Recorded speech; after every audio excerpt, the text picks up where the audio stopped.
بسم اللہ الرحمن الرحیم۔ السلام علیکم، آپ دیکھ رہے ہیں الف نیوز اور میں ہوں آپ کے ساتھ ماجد علی۔ شامل کرتے ہیں پاکستان اور دنیا بھر سے breaking news headline. Gaza میں جنگ بندی کی کوششیں تیز، اسرائیلی وفد جلد امریکہ کا دورہ کرے گا۔ لبنان میں جنگ بندی کے بعد اب غزہ میں 14 ماہ سے جاری جنگ بندی کے لیے کوششیں تیز ہو گئی ہیں اور اسرائیلی وفد جلد امریکہ کا دورہ کرے گا۔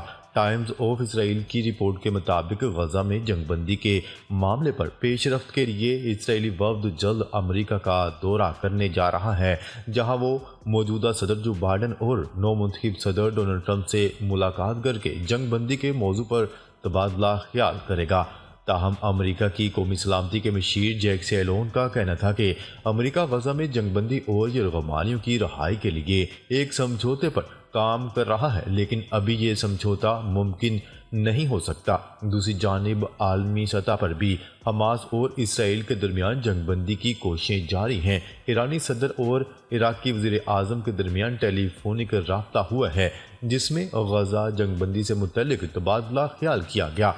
دونوں رہنماؤں نے غزہ جنگ بندی اور شام میں کشیدگی روکنے پر زور دیا۔ اس کے علاوہ سعودی نائب وزیر خارجہ اور ایرانی سفیر کی ملاقات ہوئی، جس میں دونوں ممالک کے درمیان خطے کی سیکیورٹی اور مشرق وسطیٰ میں امن کی بحالی پر گفتگو ہوئی۔ سعودی وزارت خارجہ کے مطابق وزیر خارجہ شہزادہ سلمان بن فرحان مصر میں ہونے والے اجلاس میں شرکت کریں گے۔ واضح رہے کہ گزشتہ سال 7 اکتوبر سے شروع ہونے والی اسرائیلی بربریت میں 44,000 سے زائد فلسطینی جام شہادت نوش کر چکے ہیں۔ شہداء میں بڑی تعداد بچوں اور خواتین کی ہے۔ خبر کے اگلے حصے میں بات کرتے ہیں۔ روسی صدر نے نئے بجٹ کی منظوری دے دی، فوج کے فنڈ میں بڑا اضافہ۔ روسی صدر ولادیمیر پوٹن نے فوج کے لیے 25% اضافے کے ساتھ 2025 سے 2027 کے لیے نئے بجٹ کی منظوری دے دی۔ خبرساں ادارے روئٹرز کی رپورٹ کے مطابق روس کی قانونی معاملات سے متعلق ویب سائٹ نے دستاویزات جاری کر دی ہیں، جس میں دیکھا گیا ہے کہ منظور شدہ یہ بجٹ فوج کو مد نظر رکھ کر بنایا گیا ہے۔ روس کے نئے مالی سال کے بجٹ میں فوجی اخراجات کے لیے فنڈز میں 25% کا بڑا اضافہ کر دیا گیا ہے، جو سوویت یونین کے بعد شروع ہونے والی تاریخ کا سب سے خفیہ بجٹ ہوگا۔ رپورٹ میں بتایا گیا ہے کہ بجٹ کا تقریباً 1/3 حصہ عوامی اسکروٹنی کے لیے بند کر دیا گیا ہے۔ حکومت نے بجٹ میں فوج کے لیے بڑا حصہ مختص کرنے کی تاثر کو تسلیم کرتے ہوئے کہا ہے کہ یوکرین میں جاری جنگ اور فوج کی مدد کے لیے بجٹ میں اضافے کے ساتھ سماجی ضروریات اور ٹیکنالوجی کی ترقی بھی ماسکو کی اولین ترجیحات میں شامل ہے۔ خبر کے اگلے حصے میں بات کرتے ہیں۔ لبنان کے بعد غزہ میں جنگ بندی مذاکرات کے لیے حماس کا وفد قاہرہ پہنچ گیا۔ لبنان کے بعد غزہ میں جنگ بندی کے لیے ایک بار پھر کوششوں کا آغاز ہو گیا۔ اس سلسلے میں حماس وفد خلیل الحیہ کی سربراہی میں مصری دارالحکومت قاہرہ پہنچ گیا۔ فرانسیسی خبرساں ادارے کی رپورٹ کے مطابق تحریک حماس کے ایک رہنما کے حوالے سے بتایا گیا ہے کہ تحریک کے سیاسی بیورو کے رکن خلیل الحیہ کی سربراہی میں حماس کا وفد ہفتے کی سپہر قاہرہ پہنچ گیا ہے، تاکہ جنگ بندی اور قیدیوں کے تبادلے کے بارے میں نئے خیالات سے متعلق بات چیت کی جا سکے۔ حماس کے سیاسی بیورو کے رکن رہنما نے کہا ہے کہ دورے کا مقصد ایک دوسرے تک رسائی حاصل کرنا اور جنگ روکنے کا معاہدہ اور قیدیوں کے تبادلے کے معاہدے پر بات چیت کرنا ہے۔ رہنماؤں نے مزید بتایا کہ وفد مصری جنرل انٹیلیجنس سروس کے سربراہ میجر جنرل حسن رشاد اور اسرائیل کے اساس ثالثی فائل کے حکام کے ساتھ کئی ملاقاتیں کرے گا، تاکہ جنگ کو روکنے کے بارے میں نئی تجویز تیار کرنے کے لیے نئے خیالات کے ایک سیٹ پر تبادلہ خیال کیا جا سکے۔ انہوں نے زور دے کر کہا کہ حماس ان تمام خیالات اور تجاویز پر بات چیت کے لیے تیار ہے جو جنگ کو روکنے، غزہ کی پٹی سے اسرائیلی انخلاء، بے گھر افراد کی واپسی، انسانی ہمدردی اور امداد کی فراہمی اور قیدیوں کے تبادلے کے سنجیدہ معاہدے پر ہوں۔ انہوں نے زور دے کر کہا کہ حماس کو ابھی تک کوئی نئی پیشکش یا تجویز موصول نہیں ہوئی ہے، لیکن تحریک جنگ بندی کے معاہدے اور غزہ کی پٹی سے بتدریج انخلاء کا مطالعہ کرنے کے لیے تیار ہیں۔ خبر کے اگلے حصے میں بات کرتے ہیں روس اور شامی فضائیہ کی باغیوں کے ٹھکانوں پر شدید بمباری، 4 افراد ہلاک۔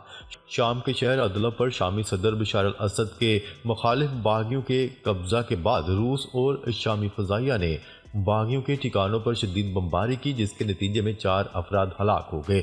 باغیوں نے قبضے کے بعد حلب میں نصب شامی صدر بشار الاسد کا مجسمہ بھی گرا دیا۔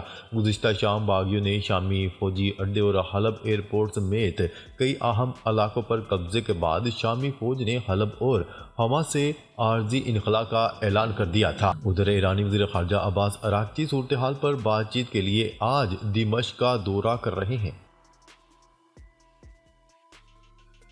خبر کے اگلے حصے میں بات کرتے ہیں سعودی ولی عہد شہزادہ محمد بن سلمان نجی دورے پر متحدہ عرب امارات پہنچ گئے۔ سعودی عرب کے ولی عہد شہزادہ محمد بن سلمان اتوار کے روز نجی دورے پر متحدہ عرب امارات پہنچے۔ یہ اطلاعات سعودی پریس ایجنسی نے اپنی ایک رپورٹ میں دی ہے۔ ولی عہد کی اس دورے کے دوران امارات کے صدر شیخ محمد بن زید ال نہیان سے ملاقات طے کی گئی تھی۔ ملاقات کے دوران دو طرفہ اور علاقے میں بنی مشکل صورتحال پر تبادلہ خیال سب سے اہم ایجنڈا رہی۔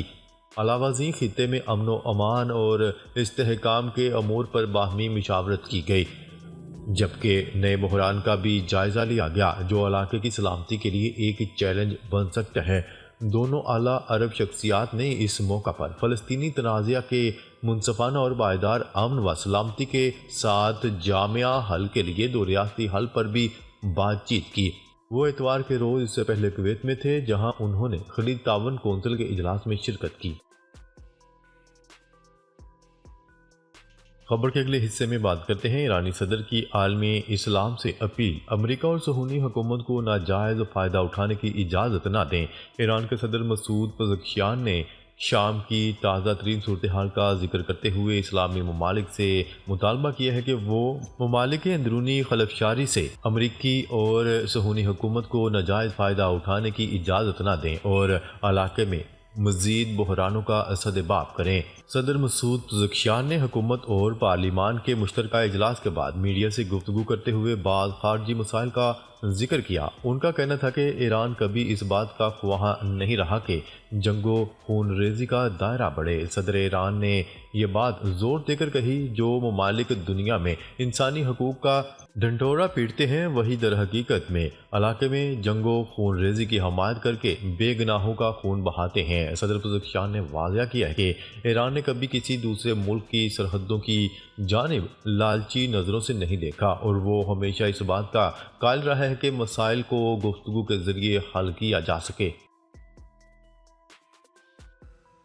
خبر کے اگلے حصے میں بات کرتے ہیں شام کے ساتھ ہماری سرحدیں بند اور مکمل محفوظ ہیں۔ عراق نے دو ٹوک پیغام جاری کر دیا۔ عراق نے واضح کر دیا ہے کہ شام کے ساتھ ہماری سرحدیں بند اور مکمل طور پر محفوظ ہیں۔ میڈیا رپورٹس کے مطابق عراقی وزیر اعظم کی جانب سے شام کے صدر بشار الاسد کو یقین دہانی کروائی گئی ہے کہ ان کا ملک دہشت گردی کے مقابلے میں شام کو مدد فراہم کرنے کے لیے تیار ہے۔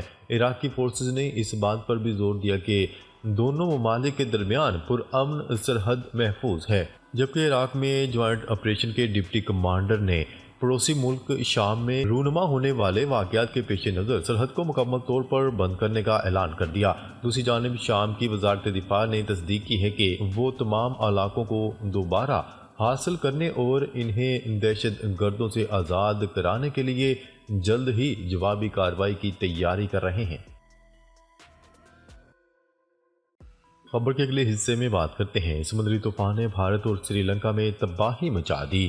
سمندری طوفان فینگال نے بھارت اور سری لنکا میں تباہی مچا دی ہے، جس کی وجہ سے 19 افراد ہلاک ہو گئے۔ غیر ملکی خبرساں ایجنسی کی رپورٹ کے مطابق سمندری طوفان فینگال بھارت کے جنوبی ساحلی علاقے خلیج بنگال سے گزرنے کے بعد ریاست تامل ناڈو اور پڈوچیری کے علاقے میں سیلاب کا باعث بنا۔ بھارت کے محکمہ موسمیات کے مطابق پڈوچیری میں 24 گھنٹوں تک بارش ہوئی، جو کہ گزشتہ 30 برس کا ریکارڈ ہے۔ بھارت کی ایئر پورٹ اتھارٹی نے بتایا ہے کہ طوفان کی وجہ سے جنوبی شہر چنئی سیلاب میں ڈوب گیا اور شہر سے پروازوں کا سلسلہ عارضی طور پر معطل کر دیا گیا، تاہم اتوار کی صبح آپریشن دوبارہ شروع کر دیا گیا تھا۔ گرد آلود طوفان اور شدید بارشوں کے باعث سڑکیں مکمل طور پر ڈوب گئیں۔ دوسری جانب سری لنکا میں بھی طوفان فنگال نے تباہی مچا دی۔ کولمبو میں ڈیزاسٹر مینجمنٹ سینٹر کے اعداد و شمار کے مطابق شدید بارش سے 1,38,944 خاندان متاثر ہوئے۔ ناظرین، اب تک کے لیے اتنا ہی۔ مزید خبریں لے کر بہت جلد آپ کی خدمت میں حاضر ہوں گے، تب تک کے لیے اپنا خیال رکھیے گا۔ اللہ نگہبان۔